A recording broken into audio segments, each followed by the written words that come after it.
Bienvenido a La Barba de Aarón. Mi nombre es Luis Diego Carranza y en este podcast estamos buscando redescubrir la hombría y la masculinidad a través de lo que la Biblia tiene que decirnos acerca de ambos temas.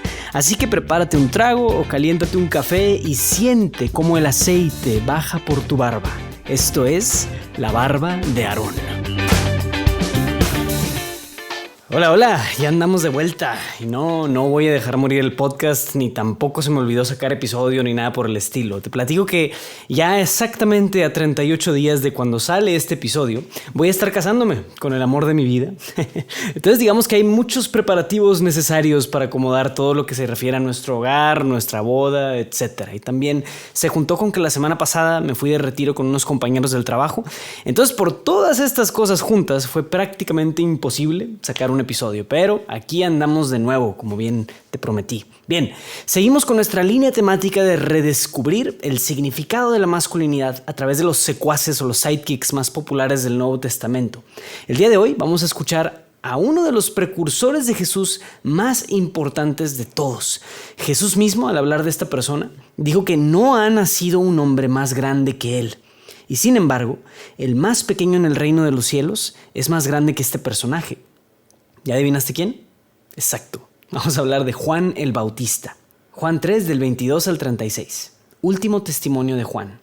Después de esto, se fue Jesús con sus discípulos al país de Judea, y ahí se estaba con ellos y bautizaba. Juan también estaba bautizando en el Ainón, cerca del Salín, porque había allí mucha agua, y la gente acudía y se bautizaba. Pues todavía Juan no había sido metido en la cárcel.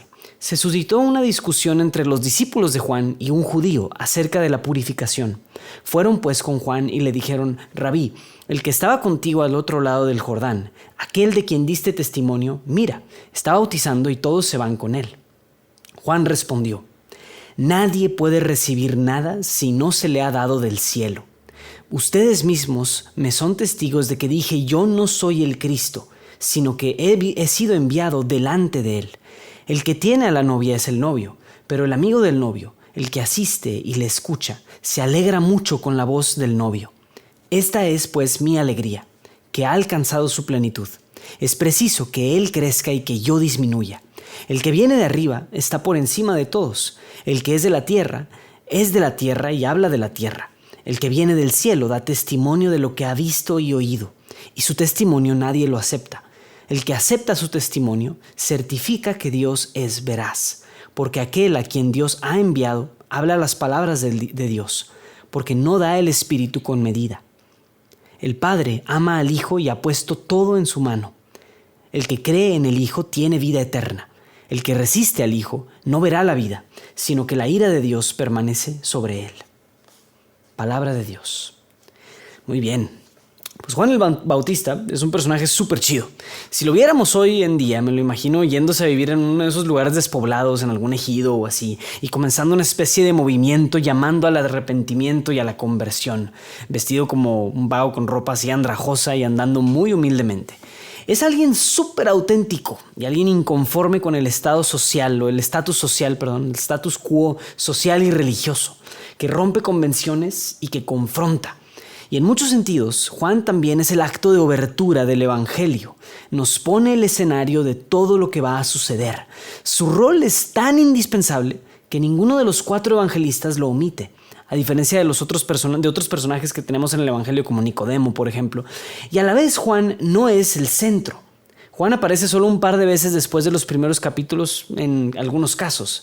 Pero aquí hay algo bien interesante que quiero invitarte a que notes. Juan representa una especie de eco de todo lo que hay en el Antiguo Testamento.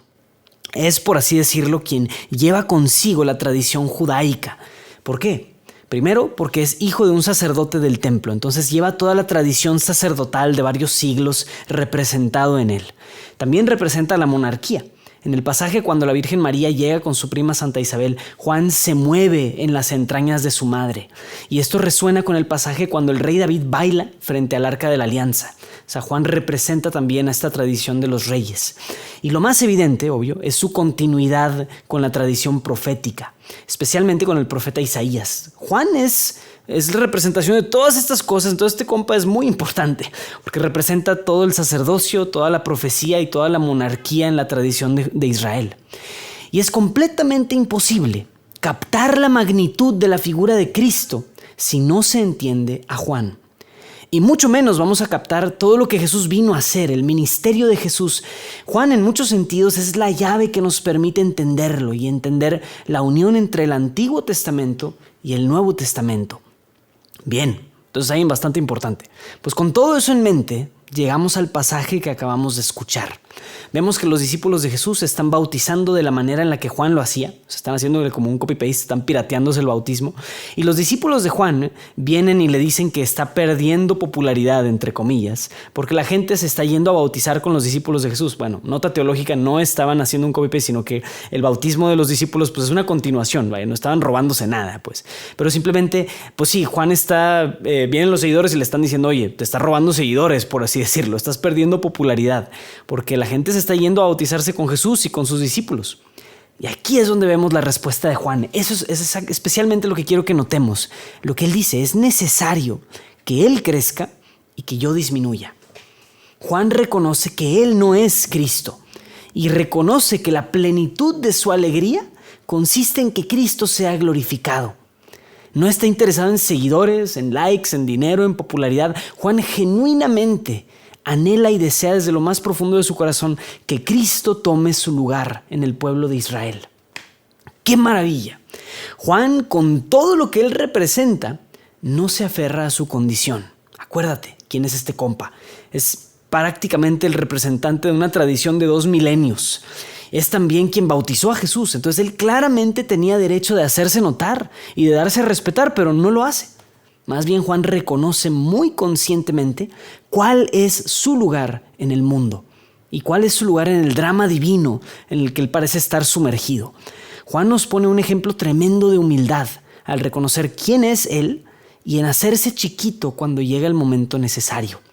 Debo decir que este es mi sidekick de Jesús favorito, porque a pesar de tener un estilo bien chido, o sea, sobre todo a pesar de que tiene un estilo bien chido y de ser tan especial para el ministerio de Jesús, Juan supo tomar su lugar. Y no anduvo de ambicioso queriendo ser importante. Pero hay otra razón por la que Juan me impacta personalmente y me gusta tanto. Y es que Juan es la figura más confrontativa y que más me incomoda en lo personalmente. Este hombre no tiene miedo de pararse frente a autoridades religiosas, pararse frente a reyes y decirles sus verdades. Hay algo en esta capacidad de confrontación que a mí personalmente me confronta mucho. Porque hoy en día estamos buscando a cada rato gente motivadora, mensajes de inspiración y tal vez terminamos escuchando, haciéndonos ciegos a todo lo que nos incomode. Gente que te dice, sí, tú puedes, todo va a estar bien y si tú te pones tu corazón en cualquier cosa, lo puedes lograr, no sé qué. Pero aquí te va el plot twist. El evangelio tiene que incomodarnos. El evangelio no es un libro de motivación personal. Tiene que hacernos ver nuestro pecado tal y como es y sin endulzantes. Ahí sí no hay nada de que tú puedes lograrlo todo y tú tienes que alcanzar tus sueños y no sé cuántas cosas que algunos coaches frecuentemente dicen, algunos. Juan nos ayuda a descubrir que nosotros no estamos en el centro del universo y que precisamente por ponernos en ese centro, muchas veces terminamos contribuyendo, al menos parcialmente, a las injusticias y los problemas en este mundo. Esta confrontación que hace Juan a mí me duele y por eso no dejo de volver a ella. Porque entiendo que hay algo ahí que yo necesito escuchar y que yo no puedo ser ciego a mi propia miseria.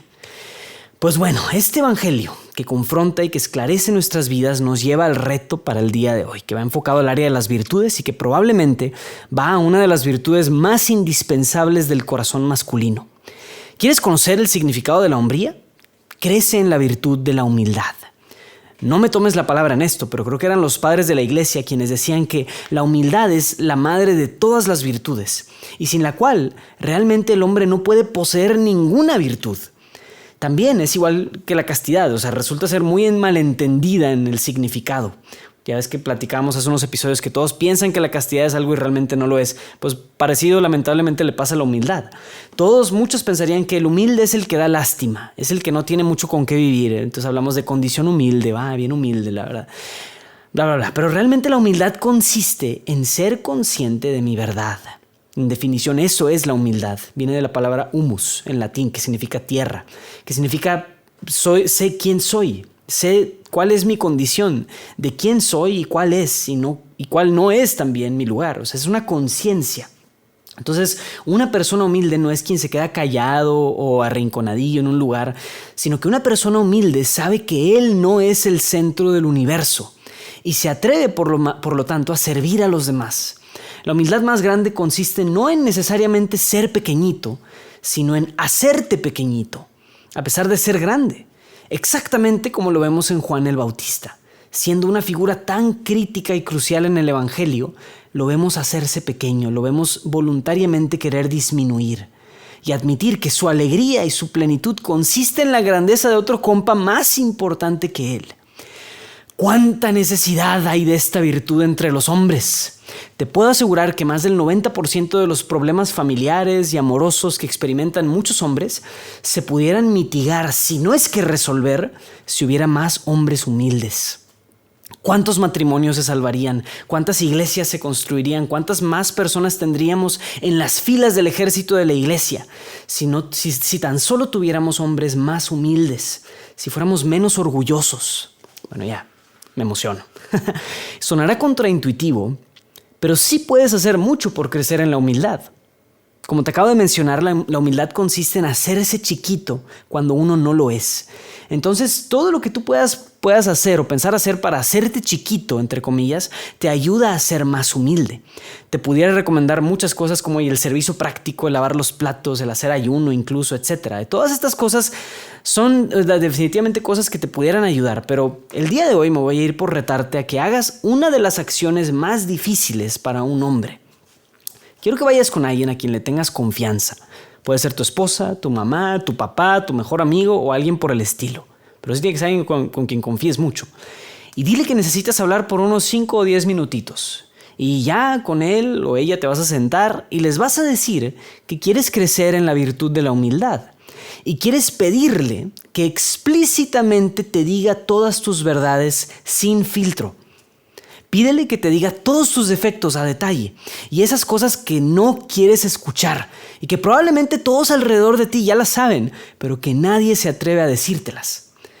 Obvio tienes que pedirle a esta persona que lo haga con el espíritu de caridad, más que un espíritu de crítica. Le estás pidiendo que haga esto porque te ama y porque tú lo amas a él o la amas a ella, ¿verdad?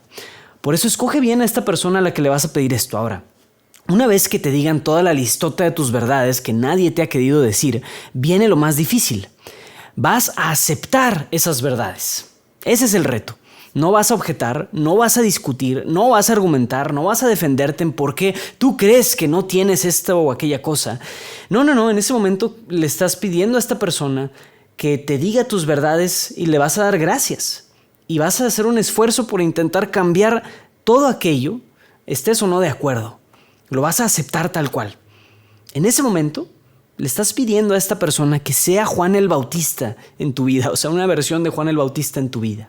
Así que déjate confrontar por Dios para que puedas vivir la plenitud de tu alegría, así como escuchábamos de Juan, y puedas prepararle el camino a Cristo, pero dentro de tu corazón. En el momento en el que tú allanas los valles y... allanas los montes, y rellenas los valles, como decía él. Allí tú estás enderezando las sendas, el camino, para que Cristo pueda llegar a tu corazón y enseñarte qué significa ser un mejor hombre. Te aseguro que si haces bien este reto y te abres a recibir esa verdad, encontrarás cuál es y cuál no es el lugar que tienes en el plan de Dios. Bien, que te vaya muy bien. Nos vemos la próxima semana.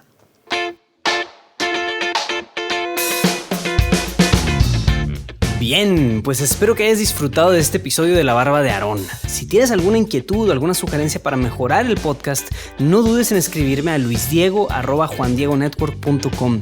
Sigue el perfil de Instagram buscando La Barba de Aarón o el podcast barbudo, ese es el código del perfil, y ahí estaré interactuando directamente acerca de los episodios. Este podcast es patrocinado y producido por Juan Diego Network, así que síguenos en nuestras redes sociales y chécate el resto de nuestro contenido.